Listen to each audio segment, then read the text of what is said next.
the Ghana Premier League. That's according to Glasson Awako. All right, on the back page of the Ghanaian Times, Upper West Regional Hospital operating under capacity. That's according to the medical director. And on the front page, ban Okada now over social distancing defiance. That's according to the public. And Winston, have you seen the Okada drivers who still have people behind them? Now, the argument is not, don't have them pick passengers and stuff, because we know that Okadas cannot be used for commercial purposes. But so the argument now is actually about social distancing and keeping the space on the Okada, because you pretty much have to be hugging the person in front of you when you're sitting on an Okada. So I'll bring you more on that story when we go into it. Other stories on the front page of the Ghanaian Times. Police grab 1,326 persons nationwide for flouting public gathering social distancing directives. Clearing agents, importers stranded at Tema Port as GC Net shuts down. Eligibility of special prosecutor. SC gives judgment on May 13th. And that's it for the Ghanaian Times. Psalm 34 verse 4, I sought the Lord and he answered me and delivered me from all my fears. That segment will take us to the Chronicle for this morning and says, Amidu sits on tenterhooks as Supreme Court defers age judgment again. Please probe Lands Commission, and NPP primary gets murkier. And the editorial talks about 1,671 COVID-19 cases in Ghana. It's very scary. Ghanaians must wake up. Okay, the Daily Guide. Obinim slaps Kennedy Ejapon, and the Obinim and Kennedy Ejapon chronicles continue. NDC sweats for running mate. Tension in Fomina Kumewu over hospital. Driver kills cop. Che backs health minister. And on the back page, some sports. Kotoko finally clears Esperance death. Otunfo names Kotoko committee. Newcastle plots Pochettino grab with big cash, and Paralympic envoy supports rehab center. That's it for the Daily Guide. And the Daily Graphic says, our duty national call health workers determined to win COVID-19 war. Unipass keeps importers stranded. And ahead of May Day, ICU urges workers to help fight COVID-19. Still on the front page. Don't aid people to cross borders illegally. That's the Ghana Immigration Service. And the back page of the Daily Graphic says, frontline health workers in Western region cope with stigma, and ministry seeks legal backing to restrict soya bean export. We begin into the online news review, and the online news review is brought to us by Zenith Bank, in your best interest, and GOIL, good energy. All right, well, GOIL is telling all of us, their valued customers, about how much they value our relationship and are giving us some tips on staying free of the coronavirus. So one, cover your mouth with tissue when you cough and dispose of the tissue immediately. Wash your hands with soap and running water, which have been provided at all the service stations, especially when you handle money. Also use an alcohol-based sanitizer if you're not in a position to wash your hands. Maintain a minimum distance of 1.5 meters with other customers. And let's observe these simple protocols and together defeat the COVID-19 virus. And remember that if you exhibit any symptoms, don't head to the hospital immediately. Call the hotlines and ask for help. The numbers are 055 2222 and 055-2222-005. So bank on the go with your mobile phone. Just dial star 966 hash, Zenith Bank's USSD short code. And with star 966 hash, you can open a bank account instantly, link your mobile money wallet to your bank account, top up airtime, transfer funds, pay bills, and so much more. Do it the easy way. Dial star 966 hash today. The service available to account and non-account holders. Zenith Bank, in your best interest. So let's get to the online news review. And my journal says 53 abandoned and completed health facilities discovered. Catholic Church endorses Joy News Arrive Alive campaign, and 1,500 units of controversial Saglemi housing project to be completed by December 7. That's according to Housing Minister Samuel Atacha. Stimulus package will not guarantee job security. That's according to the ESET director, that's Professor Peter Korte. And on citynewsroom.com, Central Region residents protest against siting of COVID-19 isolation center at Odupong Ofanko. All right, so let's get into the details of the newspapers anymore. All right, well, I'm going to continue with the Ban Okada story. So the presidential directive a few weeks ago about the partial lockdown brought a halt pretty much to activities of Okada riders, but they have resurrected alive and well. Now, the Ghanaian Times is telling us about visits that they took to the Kwame Nkrumah interchange at Bublushi, Accra Central Business District, Kolebu, Mortuary Road, so really the busy hubs in town. And they discovered that the Okada drivers are still picking up people, still taking passengers, running errands and all kinds of things. The problem, however, like I said earlier, is that it is difficult to observe the 1.5 meters on the Okada. Exactly. So you're finding that people are obviously sitting behind people, holding on to them, and so coming into very close contact with them. Now, speaking to some of these Okada drivers, they have said that, yes, during the partial lockdown, they had to suspend their business, but business is back. I mean, the lockdown has been lifted. They need to survive. So what can they do? Therefore, a cross-section of the Ghanaian public are asking for a ban on their activities, just so that, we can sort of keep the social distancing protocols. I'm not sure if, Winston, you saw this story on Facebook yesterday about the gentleman who visited the ECG I saw it actually. office, and ECG has a policy about having people come in, so you can't come in without a mask.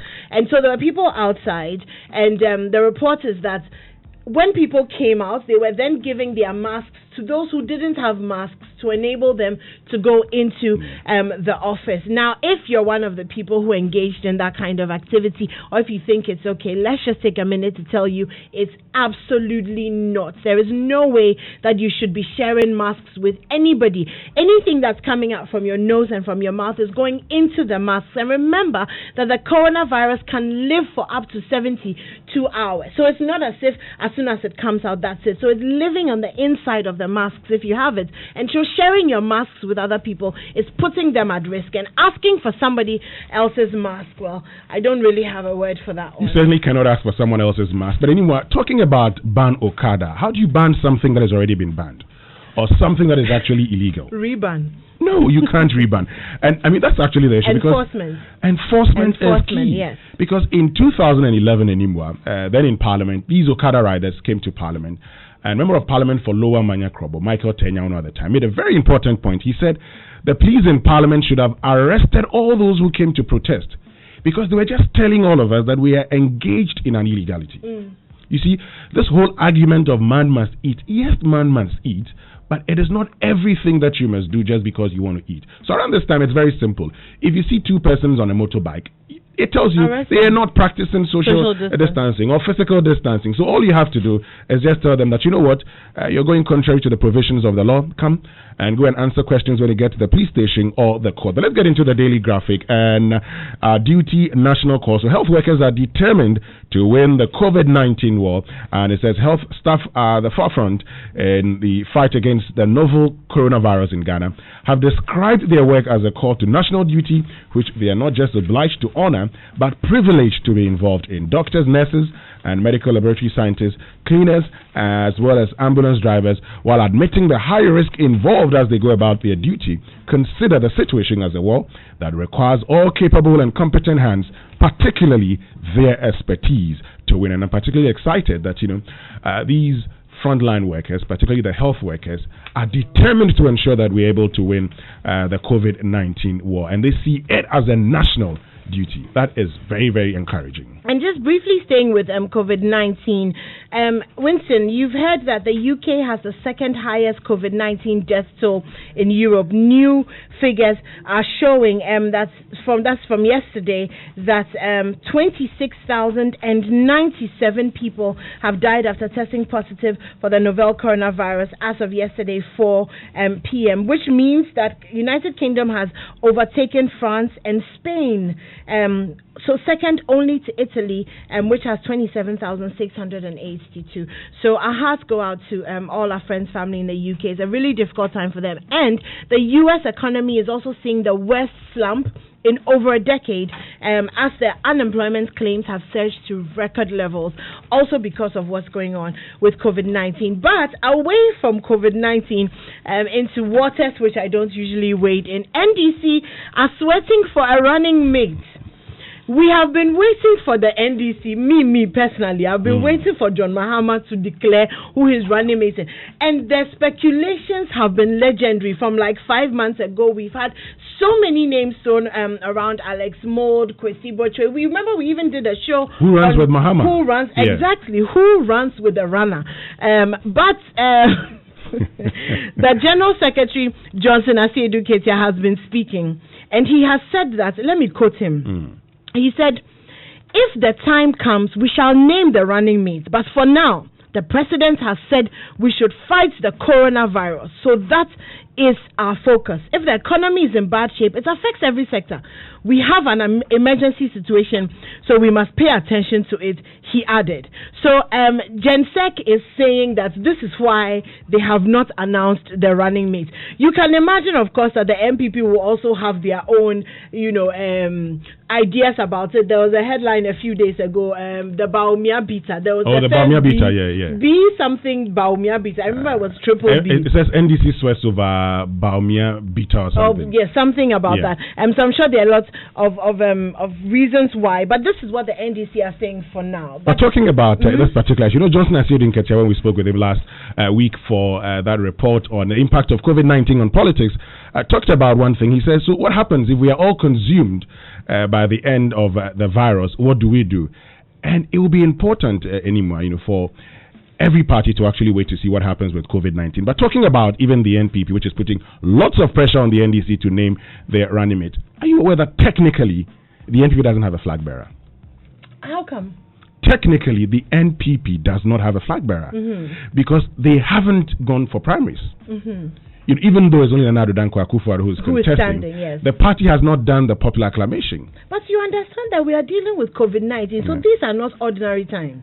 Yes, they are not ordinary times, but the truth is, technically, the NPP doesn't have a flag bearer. Please, NPP should fix that problem before you start talking about the fact that it's 7 months to election, NDC doesn't have a flag bearer. There's also the school of thought that is really about finding a vice president or presidential running mate who would please or satisfy former President Jerry John Rawlings' demands or desires.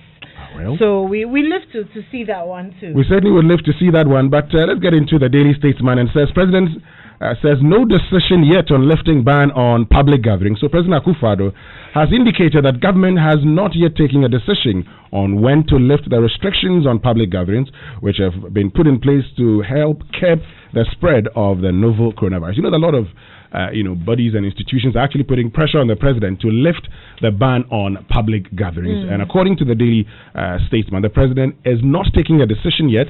He thinks that, while they have enough information to look at how things are going, a lot more time is needed. Yes, he knows the areas that are struggling as a result of COVID-19, but he wouldn't rush into lifting the ban on public gatherings. Speaking about areas which are struggling with this ban, I was speaking to a few friends yesterday who work in hotels, and later on today we'll be hosting the National Hospitality Association of and also the Association of Hoteliers. And Winston, a lot of the revenue for hotels comes from seminars, from conferences, and also from foreigners who are coming into the country. Now, I was told that over 90% of business comes from these areas: car rentals, seminars, conferences, and people coming into the country. Now, we have our borders are closed. People are not coming into the country. We cannot have public gatherings, so there are no conferences, there are no seminars. And so we're asking this morning, how are they coping? We know that with the loss of the hotels, about half of their staff are working from home. They're letting some of their contract workers go. On Monday, apparently there's a meeting with the heads of hotels and the TUC and the ICU to kind of figure out a way that this will all work. But the thing, Winston, about the fact that there's a restriction on public gatherings is that jobs are being lost. So as much as I am for the restriction, this morning we're going to be looking at the other side of this, the people who are actually suffering, or people whose jobs are threatened because there is this restriction. So that conversation, and if you're one of those people who are sitting at home, who have been asked to work from home, who have been told that perhaps at the end of May your salary will be cut by half to sustain the company and to sustain the business, share with us your story. It's 0244 0244 340 437 0244 340 437. We'll delve into that conversation later. Exactly, but let's get into the daily statement again, and still staying with issues concerning politics. John Boydu is in the news as the General Secretary of the NPP and says NPP NEC may handpick parliamentary candidates if COVID-19 lingers. And so the General Secretary of the NPP has hinted that the National Executive Committee of the party may have to handpick parliamentary candidates for the 2020 elections should the party be unable to hold primaries due to the novel coronavirus pandemic. It's interesting, isn't it? John Boydu just last week was talking about how there was no way we're going to go into the elections without a new voters register. And so if we can go into the elections with a new voters register through physical distancing, why can't we do the same, or why can't the NPP do the same when it comes to the election of their parliamentary candidates, and rather resort to having them handpicked by the National Executive Committee of the NPP. And the Parliament is going back into sitting today. Yeah, they were suspended on April 17, but they're back. So hopefully they'll be able to sort out their issues and bring us some more good stuff as usual. But Amidu, you want to tell us something about that? Well, according to the Chronicle, Martin Amidu is sitting on tenterhooks because... you didn't read the thing from the Chronicle this morning. There's some 34 verse 4. Oh, anymore, I'm disappointed in you.